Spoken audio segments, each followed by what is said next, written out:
Hello, my name is Chris Doyle, the head strength conditioning coach at the University of Iowa, and we're here today to talk about linear and lateral speed development. First and foremost, we have to remember that we're training athletes, not track stars. We want to keep things simple. Stride length and stride frequency are the two ways that we can improve linear speed. We develop stride length by developing our body's ability to apply force against the ground. We improve stride frequency by becoming more efficient as a runner. Now, force production. How do we improve the ability to apply force against the ground? It's improved by ground-based power development, exercises such as clean, snatches, squats, also your jump training. You can also improve our ability to apply force against the ground through the acceleration drills that we'll demonstrate today, as well as resistive speed drills that we'll see on our video following. You can improve stride frequency by improving neuromuscular conditioning, teaching and practicing running mechanics, also through developing coordination and assistive speed work, all areas that we will discuss today in the video.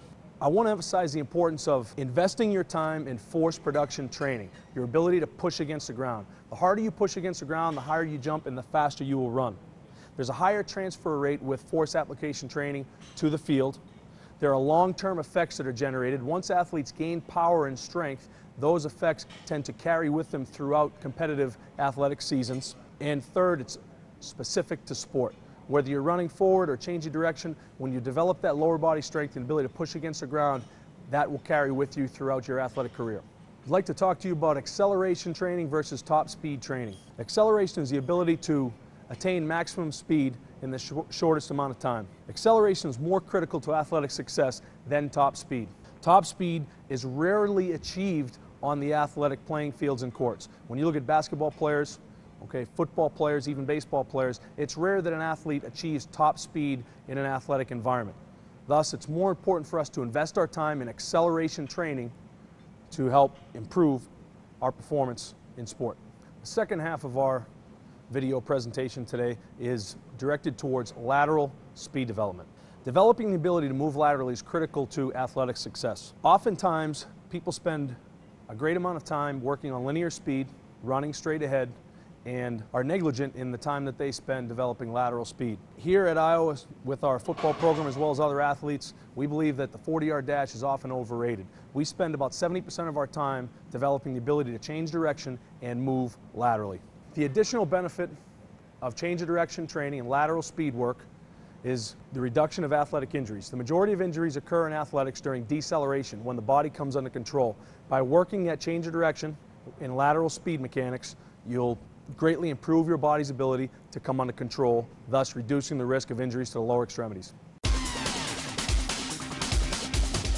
Here at Iowa, we use PAL mechanics. PAL mechanics that we've learned from Vern Gambetta, who's a prominent strength coach. PAL mechanics is an acronym for three words that describe our mechanics drills: posture, arm action, and leg action. The first thing that we'll do is teach our athletes proper posture. Proper posture for our athletes is a raised position up on the toes with their hips tall, chest is up, a slight forward body lean with the shoulder, glutes and abs are tight. From here we'll perform a lean fall run. Again, teaching our athletes to run with proper posture. Proper posture is a hips tall position. This next drill is called a lean fall run with a partner. Now the strength coach or partner will actually hold the athlete upright. Once the athlete gets in that nice hip tall position, the athlete will lean into the coach. The coach will step to the side, dropping the athlete as the athlete runs out of that starting position, the nice hips tall posture. Arm action. Arm action to us means rotation at the shoulders. Elbows are flexed at 90 degrees. We're looking for the athlete's thumb to move from his chin to his hip pocket. This is called the seated fast arm drill. It will help teach our athletes proper arm action. While sitting on the ground, starting in slow motion, moving from our chin to our hip pocket, we'll drive the elbows back. Make sure the athlete's arms are moving forward and back. You do not want to cross over the front part of the body. We'll normally perform 5 seconds slow, followed by 5 seconds fast in this movement for 3 sets. Another exercise that we use is called giant swings. We're teaching the athletes to rotate at the shoulder, gradually progressing from an arm straight position into an arms flexed at 90 position. Once we get down to 90, we'll work a fast tempo. Thumb is moving chin to hip pocket, keeping the elbows in, rotating at the shoulder. Again, we'll progress from straight arms down to an elbows flexed at 90 position. Now I'll hammer the elbows back, chin to hip pocket, elbows in, rotating at the shoulder. The last set of drills are our leg action drills. For us at Iowa, proper leg action means keeping the knee up and the toe up, striking the ground underneath the hip. Here the athlete is doing a wall strike exercise where he is developing the ability to strike the ground underneath the hip, coming from a good flex position. Notice the athlete's knee is high, knee up, toe up, strike the ground underneath the hip. You can use a fence or a pole or even a partner to execute this movement. The athlete strikes the ground aggressively, producing force against the ground underneath the hip. Another leg action drill that we use is our high knee skip. With good posture, good arm action, we're focusing now on the legs. Knee up, toe up, striking the ground underneath the hip. Each time the athlete should step over the opposite knee and strike the ground directly right down underneath the hip. This is called a power skip. In a power skip, we're emphasizing force application, driving the back leg through the ground. We're looking for height and distance as the athlete progresses down the field. The most important factor is that force application against the ground, producing height and distance. High knee run. The athlete starts with a good hips tall posture. It's important that you remember to always use good posture and good arm action as you execute your leg drills. Here the athlete is stepping over the opposite knee, striking the ground underneath the hip, working on his high knee action. By improving your running mechanics, you'll greatly increase stride frequency as well as stride length. Our progression through a typical training cycle is to move from non-competitive drills to pure competitive drills. Now we will demonstrate some of our acceleration drills, starting with the single leg start. In athletics, it's important that an athlete is equally as explosive off his right leg as he is his left leg. Oftentimes, athletes will be a single side dominant, meaning they prefer to push off their right leg or the left leg. However, in athletics, we cannot predetermine which leg we'll always start with. So it's important that we work both the right leg and the left leg in our single leg start. Here the athlete will, standing on one leg, flex at the ankle, knee, and hip and sink his center of gravity down to drive off a single leg and run through 10 yards. Again, if we do it on our right leg, we'll also execute the same movement on our left leg with the idea that we'll develop explosiveness on both the right and left leg.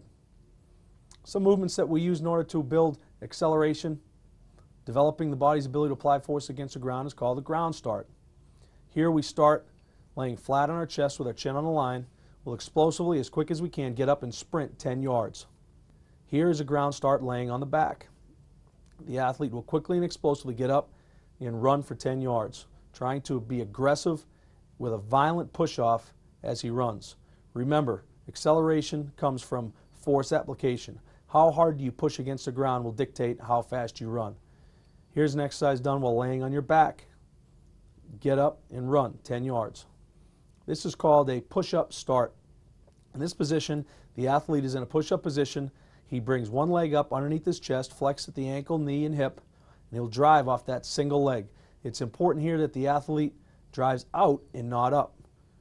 We want to discourage the athlete from standing up. We want to encourage the athlete and coach the athlete to run forward, gaining ground, pushing down the field. We'll also use resistive sleds in our acceleration training. Here it's important that we apply the 10% rule, meaning we will not put more than 10% resistance on the sled. We use the body weight as a guideline. For example, a 200-pound athlete would not use more than 20 pounds in this movement. Here, we want to mimic the same starting mechanics we would use if we were being tested in a 10 or a 40-yard dash. It's important in that starting position that the athlete gets up and crowds the line, his hips are higher than his shoulders, and his weight is distributed on his front hand and front foot. We don't want any wasted motion as we come out of the starting position.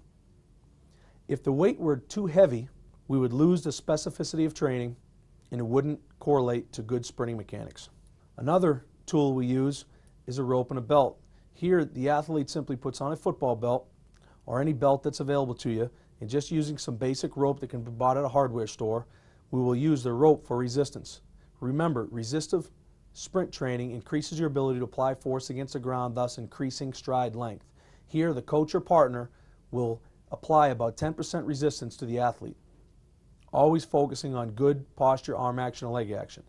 This next drill is called a rope release, where the athlete will accelerate out for 5 yards. At that point, The coach will release the athlete using a contrast methodology, allowing the athlete to now run freely at top speed. Tennis ball drops are also an outstanding exercise to develop the ability to accelerate. Here the coach will line up 4 to 6 yards in front of the athlete. The cue for the athlete to start is the tennis ball. When the coach drops the tennis ball, the athlete will take off, low to the ground, pushing as hard as he can, violent push-off, sprinting down the field in an attempt to catch the ball before it hits the ground a second time. Some more advanced training that we use is called a hop to a sprint. This exercise is actually a triple jump to a sprint, where the athlete will bound off of single leg, right, left, right, and then continue by sprinting down the field. He is trying to increase his stride length as he bounds down the football field.